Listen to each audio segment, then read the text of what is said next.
Okay, this is ALHS 1011, and this is the second part of the chapter 2. This section will cover tissues, organs, and systems.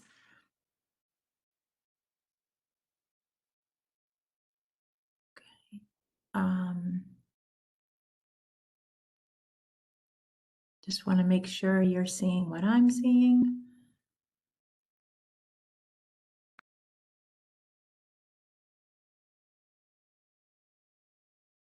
Okay, so we should be,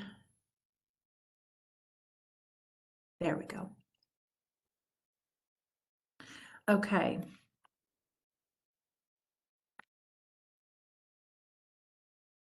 This slide shows the learning objectives. Okay, tissues. As we mentioned in the past recording, a group of cells that function together equal a tissue. So tissues essentially are a collection of similar cells that act together to perform a function. We don't call it the study of that tissueology, we call that histology, histo being the root word for tissues. And there are four main types of tissues that we'll discuss here: epithelial, connective, muscle tissue, and nervous. Okay, here's a little graphic of that. You have epithelial tissue, usually does a lot of lining of organs, transport, secretion. Connective tissue includes bone and blood, believe it or not, and is support, strength, or elasticity. Muscle tissue is for movement, and nervous system tissue is for information synthesis, communication, and control.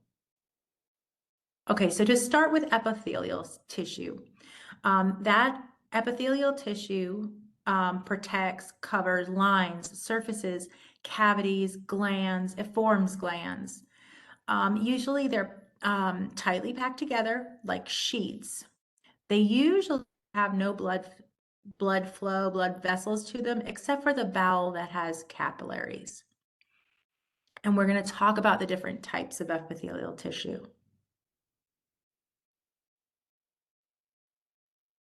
Okay, make sure I've got it. Shapes. You have squamous. Squamous are almost like scales or flat cells. Cuboidal sounds like cube. That would be, and we're looking right here at the graphic here. So you have squamous, we have cuboidal that are cube shaped, columnar, which are columns, and transitional. Transitional are stretchy and they're variable shape. They're almost like the weird type shapes. Then you have different arrangements. When we say simple, we mean it's one single layer. Okay, so if it's simple squamous, it's simple and flat scale-likes. If it's cuboidal, it's a simple cuboidal. It's one layer of cube-like cells. Simple columnar, same thing for column-shaped. So we have simple, we have stratified, which be several layers deep.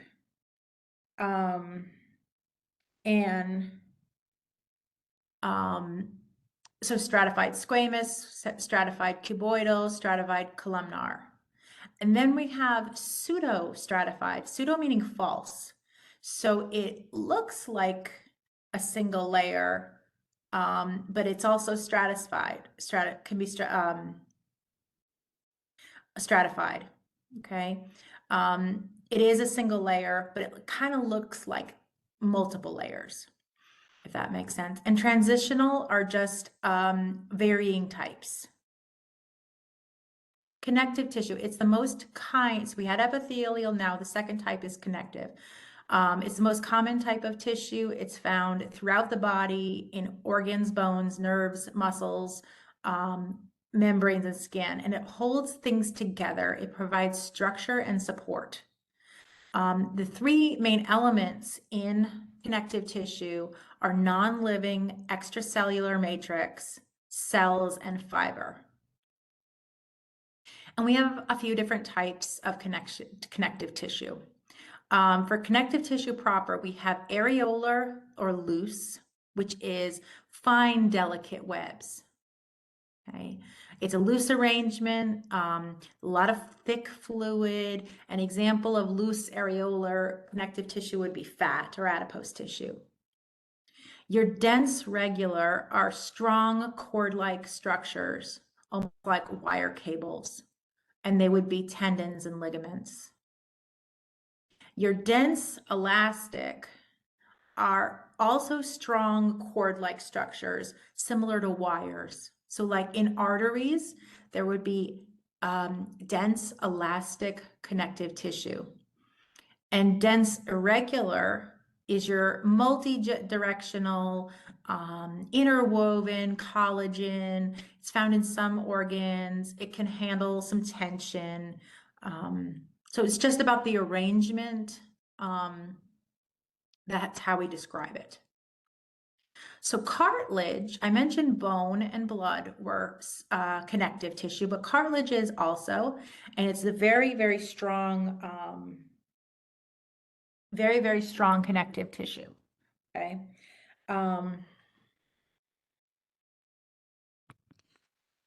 It's made of chondrocytes. It does not have blood vessels or nerves. There's three main types: hyaline, elastic, and fibrocartilage. Hyaline we call gristle. It's very, very smooth. It's glassy. It's virtually invisible collagen individual fibers. It's glassy in appearance, and its function is to support, reinforce, and cushion. Your elastic cartilage, found like in your ears or the tip of your nose, is similar to hyaline cartilage, but it's a little more elastic. It snaps back if bent. So if you bent your ear, downwards and you let go, it's going to snap back into its typical shape. Your fibrocartilage is not as firm as hyaline, but it has thicker collagen fibers. It's a shock absorber. So between the vertebral discs, between knee discs, joining the pelvis bones, you've got firmer, thicker collagen fibers that act as a shock support. Adipose, fat tissue, remember we said that it was loose areolar tissue. It's composed of fat cells. Remember, cells functioning together becomes a tissue. So those fat cells are called adipocytes. And they're found in the hypodermis, just below the skin, in breast tissue, and also around some organs. And that's an energy reserve, and it stores carbohydrates as fat. Blood and lymph fluid is connective tissue. So it's non-living, it's a fluid matrix, it functions to protect the body, there are oxygen, and control bleeding. So blood and lymph, that fluid is actually considered connective tissue. So strange to think that your cartilage in your nose and your ear and between your vertebral disc, because this is also connective tissue, and as blood and lymph fluid are too. Lastly, bone or osseous tissue is connective tissue. It's made of organic substances, so bone cells made of carbon, inorganic substances, calcium phosphates, osteoid. So it's got a matrix, it's got collagen and protein, and it's that hard, we're going to talk about this in the skeletal system chapter, dense concrete-like matrix, and it makes the bones very, very hard. But that is also connective tissue. Okay, maybe a little or easier to wrap your head around is muscle tissue. It provides means for movement by and in our bodies. It has the ability to contract, shorten itself. It has contractility. Okay, so, and there are three different types of muscle tissue: cardiac, skeletal, and smooth. Okay. Skeletal muscle, what we think of like our biceps and our triceps, we also call striated because of the striped appearance. And it's found in openings of the body, is the mouth, and it controls the size of an opening. So it may be found internally, skeletal muscle. It has long fiber-like cells that have many nuclei. So as you can see in this picture, the muscle, the bicep and tricep here, it has many nuclei, it's got stripes, it's striated, and the brain will control that movement that's voluntary. Okay. Cardiac muscle is unique muscle only found in the heart. It's found in the walls of the heart, or the myocardium. We don't have to think, it's involuntary. So the heart muscle does not require conscious control. The cells of the cardiac muscle are long. They have what's called intercalated discs, and those are the junctions between the cells. So the cells sort of interlock with these junctions that make a more efficient contraction versus the striated muscle, which was long, had multi nuclear, and they were more long thread-like fibers. These interlock. Smooth muscle form the walls of hollow organs. We also call it visceral muscle. Visceral meaning organs. So these line hollow organs. They have blood vessels. They do not have those stripes, no striations. And these are involuntary. We don't have to think about digesting or breathing. This just kind of happens. It's involuntary. Cells forming this are not smooth muscle, are not long and fibrous, and each one of these has one nucleus. So striated, multi, smooth, one nucleus. And what kind of sticks out for cardiac muscle is the intercalated discs. Nervous system tissue, nervous tissue is, there are two types of nerve cells, neurons and neuroglia, or sometimes we just call it glia. And this tissue is the rapid messenger, electrical messenger service. So neurons and neuroglia are the two main types of cell. And the first picture here is a picture of a neuron. This neuron has, and we'll get into great depth with this in the nervous system chapter, but this neuron has dendrites or branches that come off of it. Those are receiving input. So pain might come through one of those dendrites.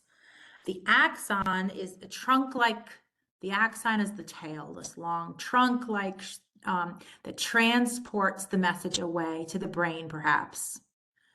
And glia or neuroglia is support or like glue-like connected nerve tissue. So it's sort of like the glue with the nerves. Okay, some terms you should know with tissues are hyperplasia. And hyperplasia is a normal growth by making more cells. Hypertrophy means existing cells are getting bigger. So rather than like hyperplasia where we're making more cells, hypertrophy are taking the existing cells we have and they're getting bigger. Neoplasms. Neoplasms are abnormal tissue growth. So we want tissue growth, we want hyperplasia, but we don't want abnormal tissue growth. And what happens when we have an abnormal tissue is it can become cancerous or malignant, or it can be harmless and benign, but still possibly interfere with functioning. Metastasis is the process in which a neoplasm or an abnormal growth breaks off and travels to other parts of the body. And lastly, tissue shrinkage and death. So if tissues shrink, they can shrink because we call that atrophy. We call that, that happens because of either age or disuse. If you lay around in bed all the time, your muscles will atrophy. So you need to, so if you're not using them, you'll lose them. And then necrosis, which you see in the picture here with the hand, is tissue death, premature tissue death. And that can turn gangrenous or gangrene. And that's tissue death by insufficient blood supply. So blood supply is no longer reaching that area. And an infarction is sudden tissue death. So like in the case of heart tissue death, we call a heart attack a myocardial infarction because there's a blockage and then there's sudden blood flow cannot get to the tissues and there is a sudden tissue death. And apoptosis, apoptosis is when the body has sort of a kill switch, and that's when cells are programmed to die. So it's time for them.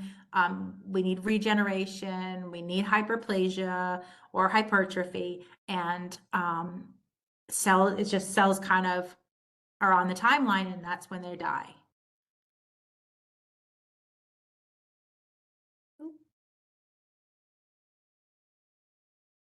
Okay, I'll make sure I'm. So we mentioned cells that are working together become a tissue. When tissues function together, we get an organ. And the vital organs are the ones you cannot live without. So the ones in the trunk and the head, basically. The heart, the brain, the lungs, and the kidneys, we cannot live without. Other organs are sort of optional. So the spleen, the appendix, and the gallbladder. Those would not be considered vital organs. When organs work together for a particular function, we have an organ system. And you may remember this from other schooling, the circulatory system, the nervous system, skeletal system. And that's the format for the rest of the course, is by system. So very briefly, because we're going to have a chapter about each system, we'll talk about the very brief function of each system. So the skeletal system, support, right, with bones, structure, protecting the organs, those vital organs, that rib cage protects those vital organs, movement, and storing minerals. Moving right along to your muscular system, you have your voluntary muscles for movement. Skeletal, those striated muscles are attached to the bone. Your involuntary muscles, or your smooth muscle, performing involuntary, we do not need conscious thought. Also cardiac, smooth and cardiac are involuntary. And those are found in the heart for cardiac and in blood vessels, airways, and organs for smooth. Integumentary system, we don't call it the skin system because it's really hair, skin, and nails. And it's our first line of protection. Very, very important. Skin is a very, very, very important organ. It regulates temperature for us through sweating and shivering and vasoconstriction, vasodilation. It's got heat sensors and cold sensors and pain and pressure. And then the glands in the skin help lubricate and waterproof it. Excuse me, I had to sneeze. Nervous system is it sends and receives messages. So we can consciously or unconsciously. So we receive messages, the brain interprets and processes those messages, and then we send out messages, move your hand off that hot stove. Endocrine, very, very rudimentally, is similar to the nervous system in the sense that it's a messenger system, but where the nervous system is an electrical messenger system, the endocrine system is a chemical or hormonal messenger system. So it controls with chemicals a lot of the body's processes. It regulates metabolic processes, like with the thyroid. It utilizes metabolites for growth and reproduction, the ovaries in a female, the testes in a male. It regulates fluid and electrolyte balance. Several glands do that. Helps us cope with stresses. That would be your adrenal glands that sit on your kidneys. Helps with process of infections or traumas. The thymus gland has to do with that. We have the hypothalamus and the pituitary gland that kind of govern everything. Cardiovascular system, main transportation system of the body, water, oxygen, nutrients, and then removing waste. And in this case, waste is carbon dioxide. Your respiratory system, again, supplies the cell. It kind of partners with the cardiovascular system. It supplies the cells with oxygen from the environment, removes the carbon dioxide. It filters and warms and moistens inhaled air. Thank goodness we have mucus lining, helps trap anything foreign, smoke or dust or germs, trying to protect our systems. And then, as we know from a few chapters ago, it helps with acid-base balance because that carbon dioxide is mildly acidic. So it can regulate pH by exhaling more and getting rid of more carbon dioxide. Your lymphatic and immune system, proper fluid balance, protection against infection. We've got more little filters that act as protectors to unwanted infectious agents. They produce special white blood cells. This is kind of your army that you don't even know you have.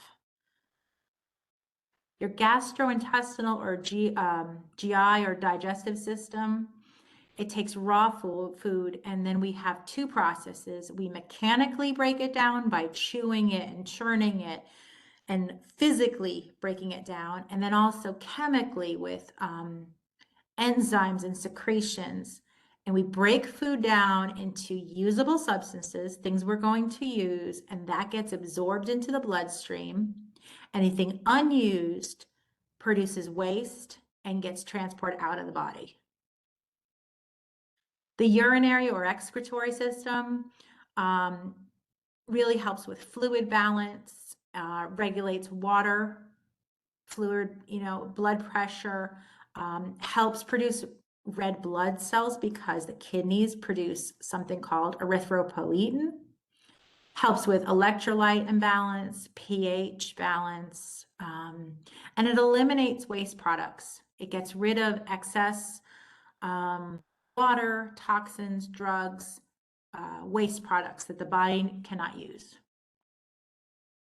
The reproductive system, the whole purpose is to make new humans, and it partners with the urinary system. Sometimes we call it the GU system, genitourinary system, because the urethra is, especially in the man, the urethra is shared for both systems. Okay, and that is a quick end to that. This is the wrapping up. This is chapter 2. I divided it in half. The first video showed cells and some chemistry and things like that, and a very kind of in-depth overview of some chemistry and some information about cells. And then the second half is really delving into tissue types, tissues, organs, and organ systems.